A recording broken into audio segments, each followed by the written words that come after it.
Well, the answer, I think, is yes, it should. It's particularly important for Africa because over the next decade, a lot of its natural resources will be discovered and dug up, and that's a one-shot game. Right.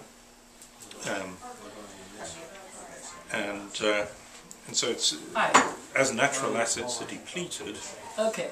For the consumption that finances to be sustainable, quite a lot of the revenues have got to be invested. So in effect, you're taking assets, natural assets from under the ground, and you need to build some other assets on top of the ground.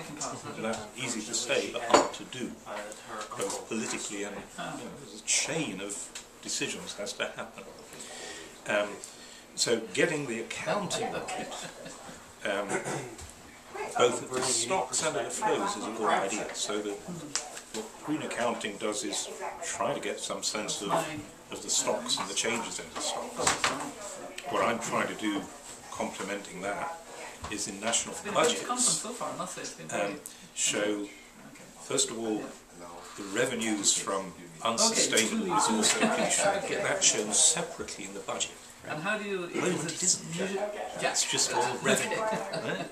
So revenues from unsustainable natural resource depletion should be a separate item in the budget. And then, having got it as a separate revenue item, say, how are you spending it? And in particular, what's the balance between spending on consumption and spending on assets? You know, I'm having that conversation with the IMF at this moment. Later this afternoon, I've got to scoot down to the IMF because they don't do that. And it's hard to believe, but actually, a very conservative organisation, you'd think it would be really interested in conserving. But the other sense of conservative is, let's not change anything. And guess which one is winning at the moment, right?